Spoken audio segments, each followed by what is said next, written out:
মোটামুটি আজকে সকাল 10টা পর্যন্ত চলবে এরকম।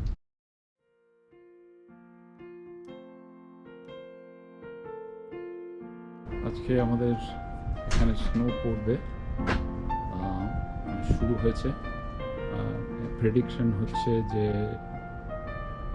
15 থেকে 18 inch by end of day tomorrow morning. আজকে এখন বুধবার প্রায় 3টে বাজছে, সবই জমতে শুরু হয়েছে অল্প।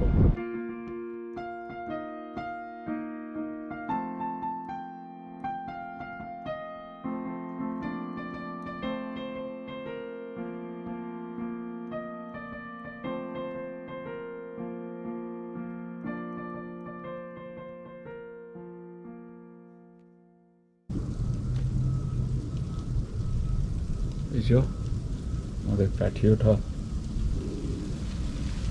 ডেকটা পুরো ভর্তি হয়ে গেছে।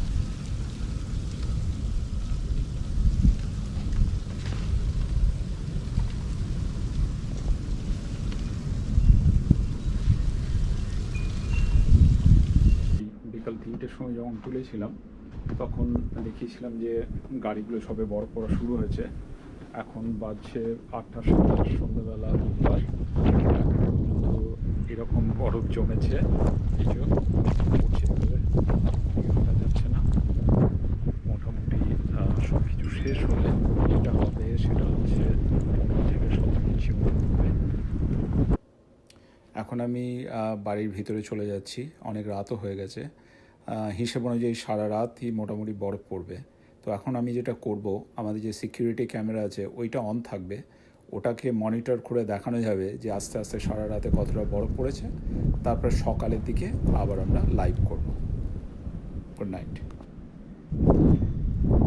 এই ফুটেজগুলো বাড়ির যে সিকিউরিটি ক্যামেরা আছে সেই সিকিউরিটি ক্যামেরা থেকে তোলা। এখানে দেখা যাচ্ছে যে আমরা দুজন লোককে হায়ার করেছিলাম যারা টেম্পোরারি ওয়ার্কার এখানে এসেছিল। ওদেরকে আমরা বললাম যে যত তাড়াতাড়ি পারে ওরা যদি পরিষ্কার করে দেয়।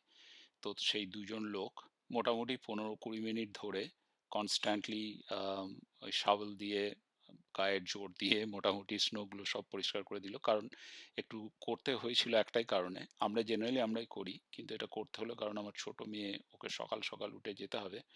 সেই জন্য যাতে ওরা একটু কাজটা করে দিলে তাহলে ওর বেরোতে সুবিধা হয় এবং সময় মতো অফিস যাতে পৌঁছে যায়।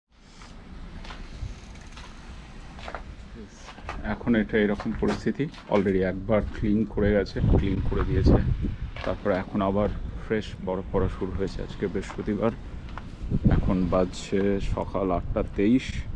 বাইরের টেম্পারেচার হচ্ছে -3 ডিগ্রি সেন্টিগ্রেড। দেখতে পাচ্ছেন চারিদিকে শুধু সাদা আর সাদা, পুরো বরফে ভর্তি, একদম সাইবেরিয়ার মতো লাগছে।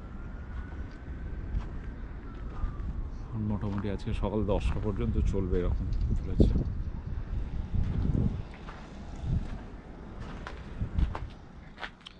আমি এখন বাড়িতে ফেরত যাচ্ছি, আবার একটু পরে আসবো, তখন দেখা যাবে কিরকম পরিস্থিতি। এই হচ্ছে এখন অবস্থা, বাজছে 11টা 23। এটা হচ্ছে মেন রাস্তা থেকে আমাদের ড্রাইভওয়ে বা বাড়ির এন্ট্রান্স। সকালের দিকে পরিষ্কার করা ছিল, কিন্তু টাউনশিপ থেকে রাতে পরিষ্কার করতে এসেছিল ওই ওদের ট্রাক নিয়ে। সেই মুভ করার সময় বেসিক্যালি কিছু তুষার আবার আমাদের ড্রাইভওয়েটাকে ঢেকে দিয়ে চলে গেছে, আমাদেরকে আবার এগুলোকে ক্লিন করতে হবে। এই যে আমাদের পাশের বাড়ি, ও স্নো মেশিন দিয়ে বেসিক্যালি স্নোগুলোকে ড্রাইভওয়ে থেকে রাস্তায় তুলে দিচ্ছে। এইভাবেই জেনারেলি পরিষ্কার করি আমরা। এটা সামারে কেমন থাকে সেটা আমি দেখাচ্ছি, তাহলে কম্পেয়ার করা যেতে পারে এবং কন্ট্রাস্টটাও বোঝা যাবে যে এখন কি অবস্থা আর সামারে কীরকম অবস্থা থাকে। পুরো সবুজে সবুজ, এখন পুরো তুষারে তুষার। আর এটা হচ্ছে এখনকার পরিস্থিতি শীতের মাঝখানে। লক্ষ্যমাত্র নেই, এখানে দেখে বোঝা যাচ্ছে কতটা স্নো পড়েছে। চারিদিক ভর্তি হয়ে গেছে। দেখাচ্ছি আমাদের ডেকটার কি অবস্থা। এ হচ্ছে ডেকের অবস্থা। গড, এখানে আমার মনে হচ্ছে শাবলটা নিয়ে আসা দরকার। শাবলটা নিয়ে এসে একটু পরিষ্কার করতে হবে, এটা খোলা যাবে না। আমাকে অনেকেই বলেন যে দাদা আপনারা খুব মজায় আছেন, স্নো দেখেন বাড়িতে বসে বসে, তো আমার একটা কথা মনে পড়ে যাচ্ছে, সত্যজিৎ রায়ের সোনার কেল্লায় ফেলুদা লালমোহনবাবুকে বলেছিল যে আরাবল্লী তো যাচ্ছেন ডাকাত দেখতে, যাচ্ছেন যান, কিন্তু ডাকাতের পাল্লায় পড়বেন না, গল্পটাকে ফেলুন। তো আমি সেটাই বলছি যে স্নো দেখতে বাইরে থেকে খুবই ভালো লাগে, কিন্তু স্নোতে যারা কাজ করে বা স্নো যারা ডিল করে, it's not that pleasant, but it's part of our life. আমার মেয়ে ওই ডাইনিং রুম থেকে দরজায় ঠক ঠক করে আওয়াজ দিয়ে জানান দিচ্ছে যে বাবা তুমি কাজ করো, আমি আছি।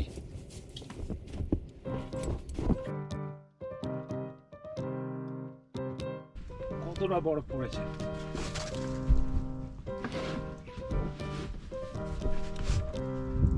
যতটা হাঁটুর সমান।